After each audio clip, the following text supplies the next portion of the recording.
পানি পানি পানি, কেউ আমারে পানি খাও, পানি দাও পানি দাও, এই পানি দে, আমি পানি খাবো। এই পানি শেষ, আরো পানি দে, আরো পানি খামো, আরো পানি দে, আরো পানি খামো, পানি দে। আরে ওই আমার পানি ধরিস না, হলে তোর হাত পা ভেঙে দেবো। এই পানি দে, আমি পানি খেতে পারবো।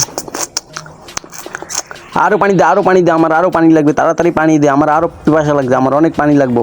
যদি থাকে চিকেন বিরিয়ানি, তার সাথে থাকে ঠান্ডা পানি, তাহলে তো মজাই আলাদা রে। হা হা হা। আরে জাঞ্জির আলা মাওলানা, তুমি আমারে পানি খাওয়াও। পানি খাবি? এই নে খা। এই তো খাইতেছি।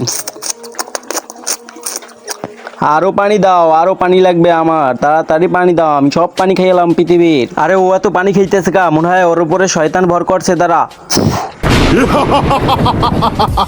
শয়তান, আমি তোর চাটনি বানাই দেব, তুই ওর উপরে আসছিস কেন? ওর এত পানি খাওয়াও কেন?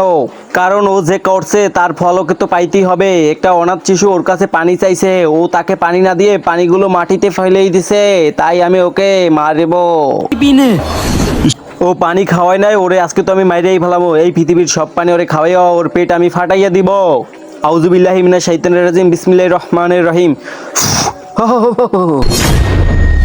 এই ছেলে শোনো, পিপাসা প্রাপ্ত ব্যক্তিকে পানি না খাওয়াইয়া কাফের হইও না, বরং তুমি পিপাসাওয়ালা ব্যক্তিকে পানি খাওয়াইয়া হোসাইন হও, তাতে তুমি মানসিক শান্তি পাবে। আল্লাহ তোমাকে কবুল করুক, আমিন।